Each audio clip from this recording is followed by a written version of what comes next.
Que a Terra estava harmonizada para a existência da vida não é surpresa para os cientistas da criação.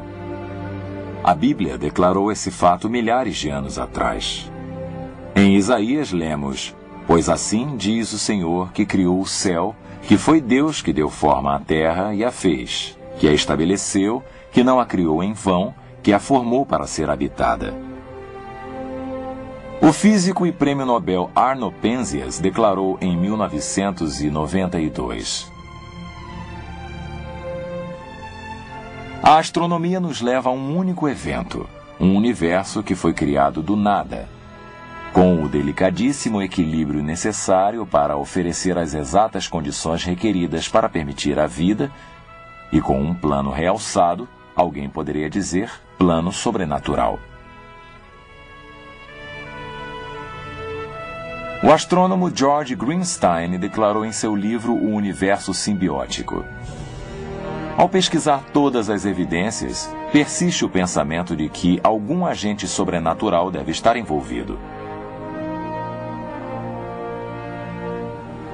Seria possível que subitamente, sem a menor intenção, tenhamos descoberto uma prova científica da existência de um ser supremo? Teria sido Deus quem se adiantou e tão providencialmente criou o cosmo para nosso benefício? Quanto mais estudamos o cosmo, mais as palavras dos salmos soam verdadeiras. Os céus declaram a glória de Deus e o firmamento anuncia a obra de suas mãos. Um dia declara a outro dia, e uma noite revela conhecimento a outra. Não há fala e não há palavras onde não há o som de suas vozes." Para mim, acreditar que toda a nossa vida e planetas vieram de um Big Bang, eu não acredito. Eu creio que tem um poder muito maior lá fora. Não, eu não acredito que o universo tem algum criador por trás de tudo isso. Eu acredito que o universo começou com o Big Bang. Eu acredito que a Terra foi projetada para a vida porque tudo que vemos à nossa volta, tudo que precisamos para viver, tudo que necessitamos para sobreviver e ser feliz está em torno de nós. Não precisamos de nada. Todo o nosso alimento, o nosso ar, tudo que nos faz felizes para a nossa sobrevivência está aqui. Por isso, tem que haver alguém que originou tudo isso. Não pode ter acontecido por acaso, não é?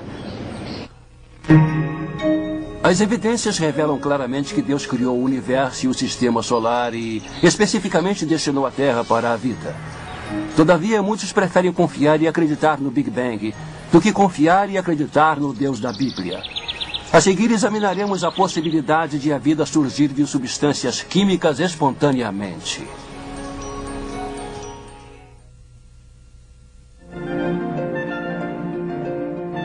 Primordial. Terra. Evolução A evolução química na Terra produziu vida?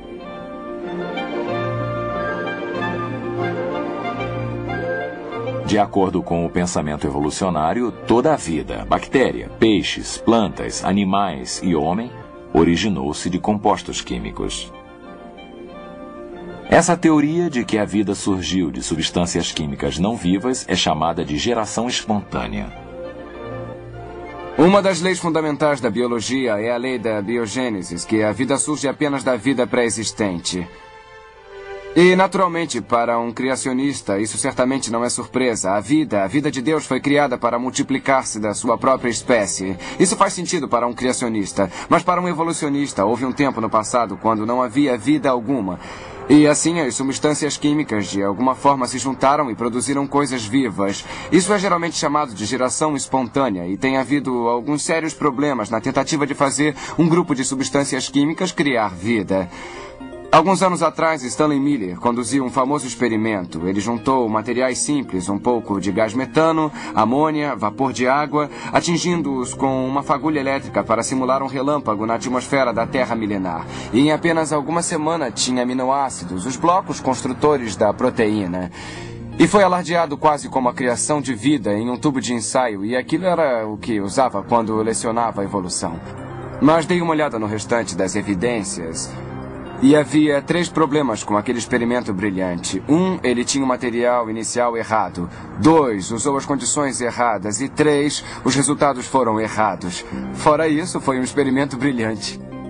O experimento de Miller simulou uma atmosfera de metano e amônia, gases que não poderiam ter estado presentes em grandes quantidades porque a amônia se decomporia com a luz ultravioleta e o metano seria encontrado nos milenares sedimentos de argila. Mas não é assim. Miller também excluiu o oxigênio porque sabia que o oxigênio destruiria as mesmas moléculas que ele estava tentando produzir. Mas, cavando fundo, encontramos rochas oxidadas, sugerindo uma atmosfera rica em oxigênio.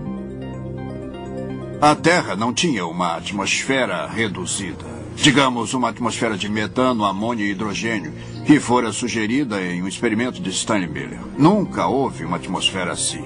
A geologia é bem clara. Há boas evidências de que a Terra sempre teve oxigênio em sua atmosfera. E isso impossibilitaria totalmente qualquer origem evolucionária de vida. Miller também usou as condições erradas. Ele usou uma fagulha elétrica para combinar as moléculas de gás. O problema é que a mesma fagulha que junta os aminoácidos também os separa e os destrói muito melhor que os cria. O problema era que as substâncias químicas colocadas juntas no frasco também seriam separadas pela mesma fagulha que as juntara. Miller sabia disso como bioquímico e, assim, ele rodeou os gases, prendeu as moléculas que queria usando um conhecido experimento bioquímico. Mas isso era trapaça, porque... Você deveria dizer, foi assim que a vida surgiu antes que houvesse qualquer plano inteligente destinado a preservar essas moléculas das forças destruidoras, as condições erradas. Então, ele conseguiu os resultados errados. O principal produto do experimento de Miller era alcatrão, inconveniente para reações orgânicas. Quantidades de traços de vários aminoácidos que formam as proteínas em coisas vivas também foram produzidas. O problema é que o experimento de Miller produziu tanto aminoácidos canhotos quanto aminoácidos manidestros. Somente aminoácidos canhotos originam as proteínas da vida e somente uma molécula destra impede a sua produção. O que Miller realmente produziu foi uma poção venenosa que destruiria qualquer esperança para a evolução química da vida. Você pode dizer, bem, se o que acabei de dizer é verdade, como ficam os evolucionistas que acreditam nisso? Pois é muito interessante, os evolucionistas concordam comigo. Uma ocasião em que assisti a um debate na Universidade Estadual de San Diego, eu estava na plateia e dois amigos meus, Dr. Henry Morris e Dr. Darwin Gish, participaram do debate como criacionistas. No final, alguém da plateia anotou, senhoras e senhores, esta noite temos o privilégio de contar com a presença do Dr. Stanley Miller. E Gish havia explicado por que o experimento de Miller não produzira vida a partir de não-vida. E foi perguntado a Miller, o senhor gostaria de responder ao que o Dr. Gish disse sobre o seu experimento para a evolução química? E o Dr. Miller disse, não. Há décadas ele não acreditava nisso. Ele conhece os mesmos problemas. Eu diria o seguinte, qualquer teoria sobre a origem da vida na Terra ou em qualquer outro planeta, pelo que se sabe, é um conto de fadas. A evolução ensina que a energia em forma de relâmpago ou calor adicionada à matéria pode ocasionalmente criar uma vida nova. No entanto, toda a indústria alimentícia repousa no fato de que isso jamais acontecerá.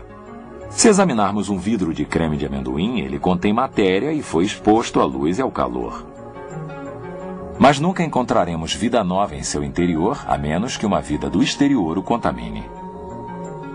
Se a teoria da evolução fosse viável, então eu deveria, ocasionalmente, submetendo isto à energia, obter uma nova vida. Agora, se formos ao mercado e eu abrir este vidro de creme de amendoim, talvez nem sempre, mas em algumas ocasiões, poderei encontrar uma nova vida em seu interior. Então,